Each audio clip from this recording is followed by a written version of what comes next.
Hello guys, മധുര പലഹാരങ്ങളിലും പാനീയങ്ങളിലും നമ്മൾ ഏറ്റവും കൂടുതൽ ഉപയോഗിക്കുന്ന ഒന്നാണ് പഞ്ചസാര അഥവാ ഷുഗർ.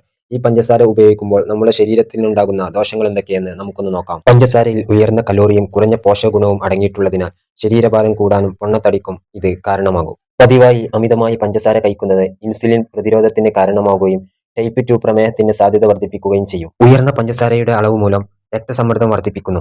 പഞ്ചസാര കൂടുതലായി ഉപയോഗിക്കുമ്പോൾ ട്രൈഗ്ലിസറൈഡിന്റെ അളവ് വർദ്ധിപ്പിച്ച് ഹൃദയരോഗ സാധ്യത വർദ്ധിപ്പിക്കാൻ സാധ്യതയുണ്ട്. പഞ്ചസാര ദ്രാവകങ്ങളിൽ അടങ്ങിയിരിക്കുന്ന ബാക്ടീരിയകൾ പല്ലുകൾ കേടുവെക്കുവാനും പല്ലുകളിൽ ദ്വാരങ്ങൾ ഉണ്ടാക്കുവാനും ഇടയാക്കുന്നു. അമിതമായി പഞ്ചസാരയുടെ ഉപയോഗം കരളിൽ കൊഴുപ്പ് അടിഞ്ഞുകൂടുവാനും ഫാറ്റി ലിവർ രോഗം ഉണ്ടാകുവാനും സാധ്യതയുണ്ട്. പഞ്ചസാര കൂടുതലായി ഉപയോഗിക്കുമ്പോൾ തലച്ചോറിന്റെ പ്രവർത്തനത്തെ തടസ്സപ്പെടുത്തുകയും വിഷാദം, ഉത്കണ്ഠ എന്നിവ ഉൾപ്പെടെയുള്ള മാനസിക രോഗ പ്രശ്നങ്ങൾക്ക് കാരണമാകുന്നു. പഞ്ചസാര ഉപയോഗിക്കുമ്പോൾ ഈ രോഗലക്ഷണങ്ങൾ ഉണ്ടാകുമെന്ന് ചിന്തിച്ച് പഞ്ചസാരയുടെ ഉപയോഗം കുറച്ച് നമ്മുടെ ആരോഗ്യത്തെ രക്ഷിക്കൂ.